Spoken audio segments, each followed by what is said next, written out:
مباراة النصر والهلال المنتظرة يوم الجمعة قمة مشتعلة في الدوري السعودي، وتجذب انتباه المتابعين بالنظر إلى حجم التنافس التاريخي بين الفريقين.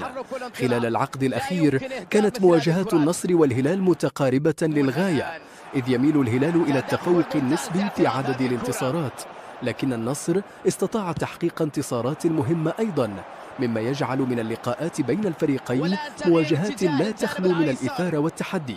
يدخل الهلال المباراة وهو متصدر الدوري بفضل سلسلة من الانتصارات المتتالية والأداء المتوازن تحت قيادة مدربه خورخي جيسوس، إذ يتميز بأسلوب هجومي وبتشكيلة غنية بالنجوم العالميين مثل ألكسندر متروفيتش ومالكوم وسيرجي ميلينكوفيتش سافيتش، الذين يسهمون بشكل فعال في قوة الفريق الهجومية وقدرته على تحقيق نتائج قوية. بالإضافة إلى ذلك، الهلال يطمح هذا الموسم لتحقيق الألقاب المحلية بعد تعزيز تشكيلته بلاعبين